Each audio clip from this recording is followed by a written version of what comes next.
Grant Putnam here. This video is just to review the actual proposal. Okay, everything is itemized. So in regards to pricing, our advantage is going to be how we source the material. The typical landscaper has to go to a re-wholesale nursery, either in Connecticut or New York, purchase the plants, and then resell them to you. Okay, those plants that are at the wholesale nursery are bought in from farms, typically down in North Carolina, Southern Jersey, Oregon. Okay, and so the plants are all grown down south. They're shipped up north, typically to a re-wholesale nursery. Then it goes to a landscaper, and then it goes to you. Our advantage is we have a 4-acre industrial zone property, so we can bring in materials on tractor trailer loads in bulk directly from the farm rather than having to buy it from the local re-wholesale nursery. So essentially we're cutting out one of the middlemen and passing that savings on to you.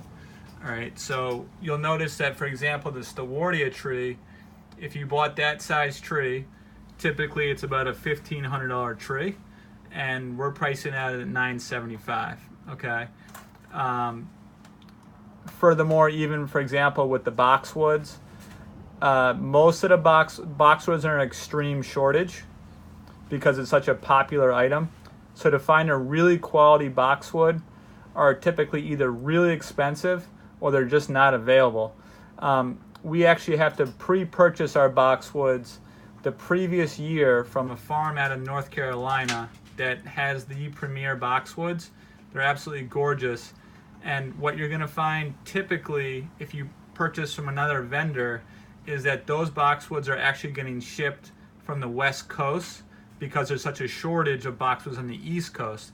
The problem is West Coast boxwoods, number one, look a lot different. They're narrower and they're not as dense and they have a different color. Plus the soil type in the West Coast is different than the soil type in the East Coast. So it leads into issues down the road in regards to the health of the boxwood.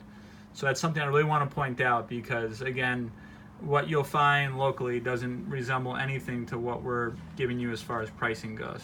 Okay. Leather leaf viburnum, same thing. We buy that in bulk, larger sizes. We can get a pricing advantage on that. I included the transplanting within this cost. So the cost for the front of the house was around $14,000, kind of soups and nuts. Not including the irrigation. We still have to figure out if there's any irrigation modifications that be required. But that's for more of an established landscape rather than kind of what you have now, which is, again, small tree, very small boxwood, not even the correct boxwood in front of the house. Those are dwarf boxwood in front of the house, and that's why we suggested on the previous video within the design to put those on top of your stone wall adjacent to the driveway. Okay, so for the rear of the house, we talked about transplanting the 10 Norway spruce. That covers about 80 linear feet. Okay, so what I'm pricing for you is to replace those trees with other trees to cover the same 80 linear feet. All right, so I broke it down, the cost between transplanting and also to buying new trees and reinstalling.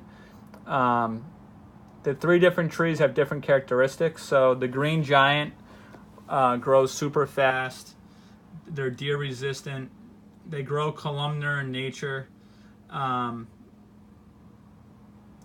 But they grow, they're not going to grow like a cylinder. Like the emerald green arborvitae will grow more like a cylinder. Green giants are going to have that wispy top, which is what your neighbor has next door. Okay, so I gave you some size options on that. The emerald green arborvitae, I believe, is what you were referring to. You liked at someone's property. That forms like almost a perfect wall. Very columnar in nature. The disadvantage is they don't grow very wide, so you need more trees essentially to cover the same amount of area rather than the other 2 varieties of trees that I suggested.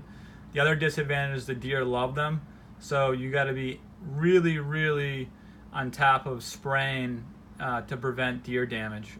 Okay.